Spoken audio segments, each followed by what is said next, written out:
ఉమ్మడి తూర్పు పశ్చిమ గోదావరి జిల్లాల పట్టభద్రుల ఎమ్మెల్సీ ఎన్నికల కౌంటింగ్ సజావుగా కొనసాగుతుంది. మొత్తం 2,18,902 ఓట్లు పోలయ్యాయి. 17 రౌండ్లలో కౌంటింగ్ ప్రక్రియ కొనసాగుతుంది. దీనిపై మరింత సమాచారం మా ప్రతినిధి మా రీజనల్ కోఆర్డినేటర్ రాంబాబు అందిస్తారు. తూర్పు పశ్చిమ గోదావరి జిల్లాల గ్రాడ్యుయేట్ ఎమ్మెల్సీకి సంబంధించి కౌంటింగ్ ప్రక్రియ ప్రారంభమైంది. ముందుగా కౌంటింగ్ ప్రక్రియకి సంబంధించి ఏదైతే అభ్యర్థులకు పోలిన ఓట్లన్నీ కూడా కట్టలుగా కట్టారు. ఇప్పటికే 17 రౌండ్లు కూడా ఏర్పాటు చేయడం జరిగింది. 28 టేబుల్స్ ఏర్పాటు చేశారు. 28 టేబుల్స్ దగ్గర కూడా అన్ని పార్టీల అభ్యర్థులు, అదే రకంగా అధికారులు కూడా, అభ్యర్థులకు సంబంధించి ప్రతినిధులు, అధికారులు అందరూ కూడా పూర్తిగా పర్యవేక్షణ చేస్తున్నారు. ఇప్పుడు అయితే కట్టలు కట్టే కార్యక్రమం అయితే జరుగుతుంది. అయితే ఈ ఎమ్మెల్సీ కౌంటింగ్ ప్రక్రియ మాత్రం పూర్తిగా ఆలస్యమయ్యే పరిస్థితి అయితే ఖచ్చితంగా కనిపిస్తుంది. ఎందుకంటే 18 రౌండ్లకు సంబంధించి 27 టేబుల్స్లో కూడా ఓట్లన్నీ కూడా తీసుకొచ్చి కట్టలు కట్టి అక్కడ వేసే ప్రక్రియ అయితే జరుగుతుంది, ప్రస్తుతం అయితే జరుగుతుంది.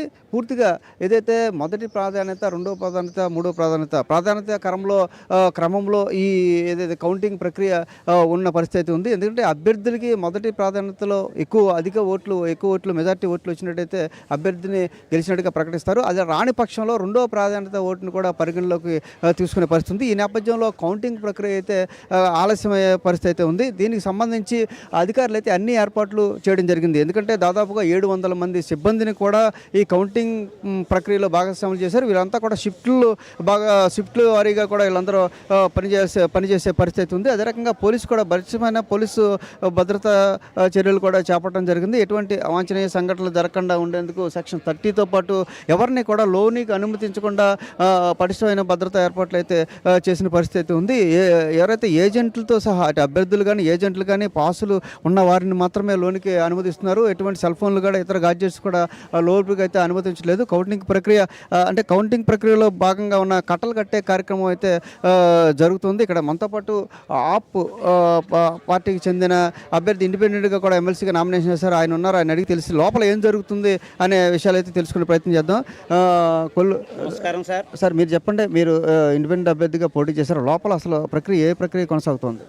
మార్నింగ్ 6:30-7 గంటలకి అభ్యర్థుల సమక్షంలో పోస్టల్ బ్యాలెట్లన్నీ కూడా ఓపెన్ చేసి స్ట్రాంగ్ రూమ్ నుంచి ఈ బండిల్స్ ఓట్లన్నీ తీసుకొచ్చి ఇవన్నీ కూడా కలిపి కట్టలు కట్టి 25 చొప్పున 25 చొప్పున ఒక కట్టలు కట్టి కార్యక్రమాన్ని అభ్యర్థుల సమక్షంలో టేబుల్స్ వారీగా విడదీసి సాగ్రిగేట్ చేసి కట్టలు కడుతున్నారు.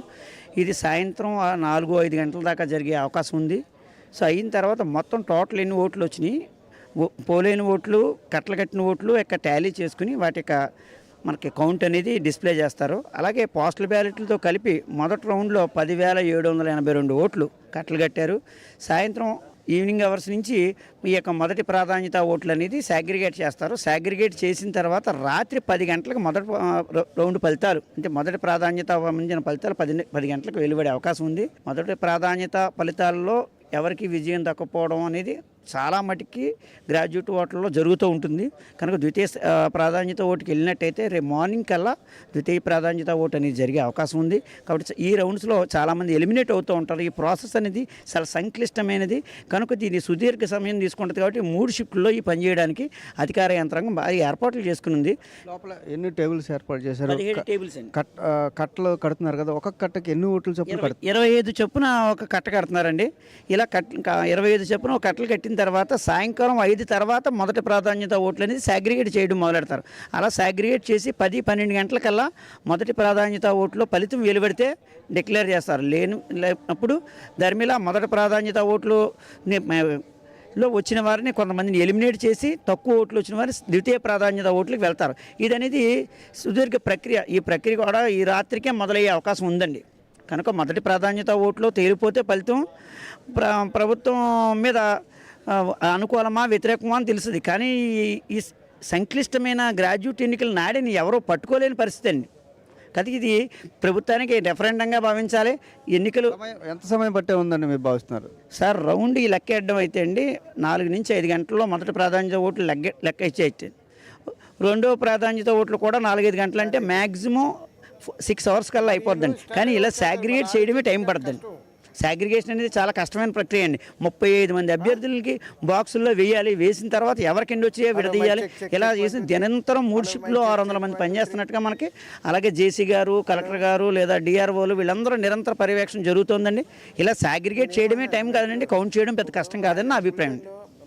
ఎలా చూసుకుంటే ఒక్కొక్క కట్టకే 25 ఓట్లు చొప్పున కట్టలు కడుతున్నారు. ఇప్పుడు ఒక మొదటి రౌండ్కి సంబంధించి 10,000కు పైగా ఓట్లు కట్టలు కట్టి వేయటం జరిగింది. కౌంటింగ్ ఏదైతే 25 టేబుల్స్ దగ్గర కూడా సర్దడం జరిగింది. ఇలా చూసుకుంటే సాయంత్రం 4 నుంచి 5 గంటల వరకు ఈ ఓట్లు ఒక్కొక్క 25 ఓట్లు ఒక కట్ట చొప్పున అన్నింటిని కూడా 28 టేబుల్స్లో కూడా సర్దుతుంది.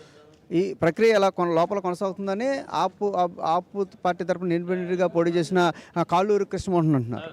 అలా చూసుకుంటే ఈ కట్టలు కట్టే ప్రక్రియ సాయంత్రం 5 గంటల వరకు జరుగుతుంది. 5 తర్వాతే కౌంటింగ్ ప్రక్రియ ప్రారంభమవుతుంది. కౌంటింగ్ ప్రక్రియ ప్రారంభించిన తర్వాత మొదటి ప్రాధాన్యత ఓటు అభ్యర్థికి కనుక మొదటి ప్రాధాన్యత ఎక్కువ వచ్చినట్టయితే ఫలితం అనేది 9:30, 10 కల్లా తెలిసిపోయే అవకాశం ఉంది. అలా కాకుండా రెండో ప్రాధాన్యత కూడా వెళ్ళినట్లయితే తెల్లవారులు కూడా పట్టే అవకాశం ఉంది. అలా చూసుకుంటే అయితే అర్ధరాత్రి కానీ లేకపోతే తెల్లారిన తర్వాత కానీ ఫలితం వచ్చే అవకాశాలు స్పష్టంగా ఉన్నాయి. దీనికోసం అన్ని అధికారులు అయితే అన్ని ఏర్పాట్లు చేశారు.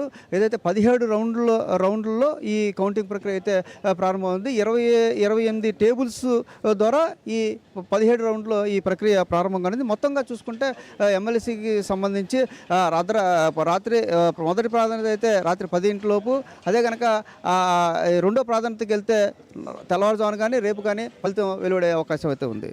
ఇది ఇక్కడ కౌంటింగ్ కేంద్రం దగ్గర ఉన్న పరిస్థితి. కేవలం